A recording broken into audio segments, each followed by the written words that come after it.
Salut à tous, bande de motards. Ici, c'est Magnum. Non, je déconne. C'est Alexis.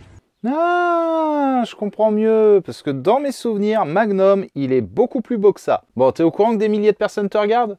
Alors oui, on m'a dit que j'allais passer sur YouTube. Il y a des millions de vues, apparemment. Comment? Il y a des millions de vues. Hein? La chaîne brasse des millions. La vache, je comprends pas un mot de ce que vous racontez. Allez-y, excusez-moi, reprenez depuis le début, je vous écoute. Alors oui, on m'a dit que j'allais passer sur YouTube. Il y a des millions de vues, apparemment. La chaîne brasse des millions. Non. Déjà non, je suis désolé, pas du tout. C'est juste génial. Donc non, moi je kiffe, c'est super. Bon allez, à la place de dire des conneries, tu peux te présenter?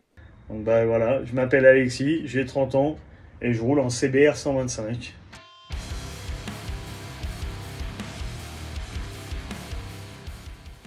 La CBR 125R est née en 2004 avec l'objectif de remplacer la NSR 125. En effet, le mono 2 temps de cette dernière, développant 26 chevaux, 15 en version française bridée et homologuée, a perdu la guerre des normes anti-pollution. Cette CBR 125R est donc sa remplaçante directe. Malgré sa puissance de seulement 13 chevaux, son poids plume de 115 kg et l'ingénierie d'Honda ont fait de la CBR une référence en termes de sportivité et de tenue de route.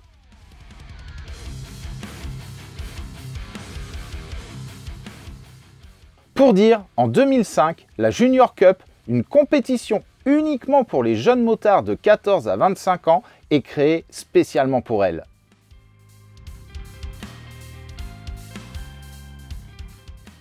Une 125 qui laisse de magnifiques souvenirs à ses propriétaires, pour peu qu'on aime les sportives. Mais dis-moi Alexis, c'est nouveau, tu roulais pas en sportive avant? Alors bon, avant j'avais un Virago 125 type chopper, monté en 250. Allez, pour être franc, Alexis et moi, on se connaît très bien. En plus d'être un abonné, c'est surtout un frangin. Et il n'est pas si nouveau sur la chaîne. En plus de l'avoir vu sur les vidéos parties 1 et 2 du week-end entre potes de l'été dernier, c'est lui la star de la vidéo balade du côté de Versailles dont vous voyez les images. Mais il ne s'est pas arrêté là, on peut aussi l'apercevoir sur la vidéo La Virago se refait une beauté, où on voit le travail accompli côté peinture. Mais on y voit également son ancien look capillaire. C'est marrant ça, ce serait un sujet à faire. Quel look capillaire pour quel style de moto? Dites-moi en commentaire si ça vous intéresserait. Bon alors, qu'est-ce qui t'a pris de larguer ton chopper? Et j'ai voulu changer, passer sur un Honda CBR, changer un peu de style, voir ce que ça donnait, côté sportif, la différence un petit peu. Pas déçu pour le moment.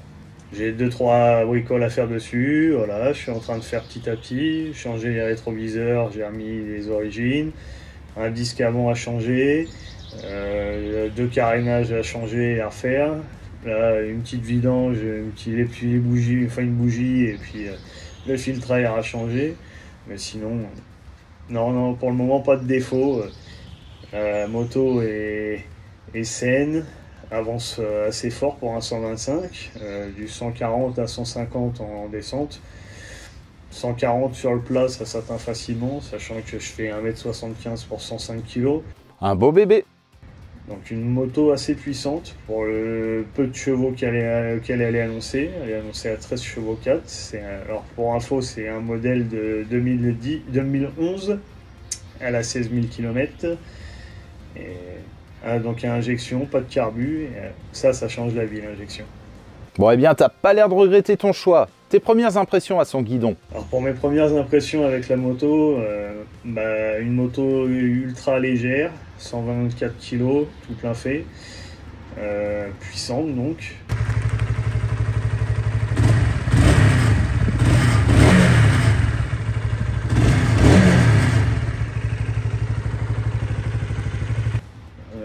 Très réactive. Faut monter dans les tours pour pouvoir vraiment prendre beaucoup de vitesse, mais c'est ça le plaisir de la sportive, c'est de la monter dans les tours et d'entendre le moteur hurler un peu. Très maniable comme 125, malgré des pneus pas très larges par rapport à un custom.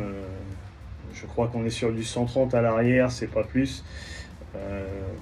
Bah, ça tient vachement la route, hein. Les ronds-points ça se prend facilement, les virages ça se prend facilement, on arrive à coucher un peu la moto. Je dis pas que je couche encore le genou parce que on s'habitue d'un custom à une sportive, mais quelque chose de très sympathique. Pour le moment, beaucoup de plaisir avec, ça fait une semaine que je l'ai et je roule non-stop. Prêt pour l'électrique pendant quelques années? Il paraît que ça accélère très fort, tu devrais aimer. Après, à la moto électrique, non, pas encore. Tant que les distances qui pourront être parcourues ne seront pas assez hautes et non, je sais pas, je n'ai pas envie, pas pour tout de suite en tout cas. Peut-être qu'un jour on y viendra et au final, quand on y viendra, tout le monde s'y mettra et ça sera mortel. Pour le moment, il n'y a pas assez de motos qui sortent comme ça. Je vois pas quel style ils vont nous faire à part des styles futuristes. Est-ce qu'ils vont pas reprendre les anciens styles? Et là, ce qui pourrait être sympa. Après, ce qui me manquera, c'est le bruit, l'odeur de l'essence quand même. Voilà. En espérant qu'ils nous fassent ça avec des sélecteurs de vitesse, qu'on puisse toujours passer les vitesses et qu'on puisse prendre du plaisir à rouler. Pour ça, il y a la Orwind CR6 Pro. Je vous en ai parlé dans cette vidéo déjà. Bon alors Alexis, heureux d'avoir fait cette vidéo? Ah bah, je suis heureux d'être le premier sur ce format-là pour Magnum. Ah merde! Je t'avais pas dit. T'as été trop lent. Tu devais être le premier, mais Papy Trail a dégainé avant toi, donc au final, bah t'es deuxième. Espérant que tout lui plaise, que la présentation soit bien faite. Oh t'inquiète, je fais des miracles au montage. Et que ça puisse donner des idées aux autres, de présenter un peu leur moto, voilà, de savoir avec quoi vous roulez et quelle tête vous avez. C'est surtout ça aussi, de voir la tête des abonnés, c'est important. Un dernier mot pour finir? Donc bah merci à toi et à tous. En tout cas, merci à toi Alexis de nous avoir fait partager ta passion et nous avoir parlé de ta moto. Si toi aussi tu veux participer et nous faire partager ta passion, ta vie de motard, nous présenter ta moto, rien de plus simple. Contacte-moi soit par les différents réseaux sociaux, que ce soit Facebook ou Instagram, ou via l'adresse mail de la chaîne. Un simple smartphone suffit. Comme toujours, prenez soin de vous, profitez de la route en toute sécurité. Je vous dis à très bientôt, c'était Magnum, ve à tous.